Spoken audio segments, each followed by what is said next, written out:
Miss Banks's catchphrase. A catchphrase is something people say all the time for no reason. "Okay, everyone, it's time for math," Miss Banks told us. "Today, we're going to learn about irrational numbers.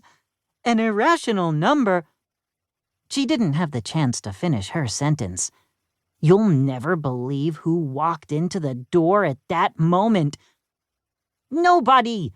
Why would you walk into a door? You could break your nose. But you'll never believe who walked into the doorway.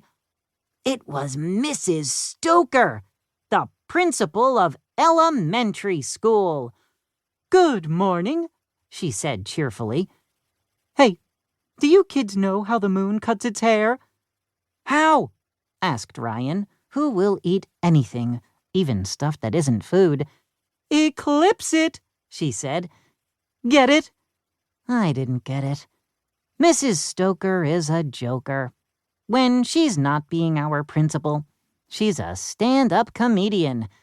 "Hey," said Mrs. Stoker, "what did the limestone say to the geologist?" "What?" asked Michael, who never ties his shoes. "Don't take me for granted," said Mrs. Stoker. Then she doubled over laughing and slapped her knees. Grown-ups slap their knees when they think something is really funny. Nobody knows why. We all laughed, even though Mrs. Stoker's jokes weren't all that funny. You should always laugh at the principal's jokes. That's the first rule of being a kid. Andrea started waving her hand in the air like she was trying to signal an airplane from a desert island. She got called on, of course. "Mrs. Stoker," Andrea said, "do you know any jokes about psychologists? My mom is a psychologist." Andrea is always bragging that her mom is a psychologist, whatever that is. Let me think," said Mrs. Stoker. "Aha! Do you know why psychologists don't make any noise when they go to the bathroom?"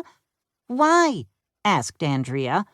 "Because the P is silent," said Mrs. Stoker. "Get it?" We all laughed, even though the joke wasn't all that funny.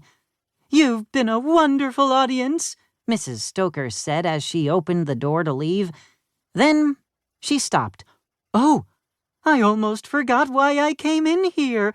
I have big news." "You have a big nose?" asked Michael. "Not nose, news," said Neil, who we call the nude kid, even though he wears clothes. "I'm taking you kids on a surprise mystery field trip," announced Mrs. Stoker. "Ooh, where are we going?" asked Ryan. "If I told you, it wouldn't be a surprise," said Mrs. Stoker. "Come on, follow me."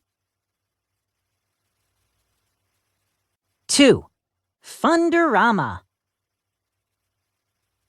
We all followed Mrs. Stoker outside, where the school bus was waiting.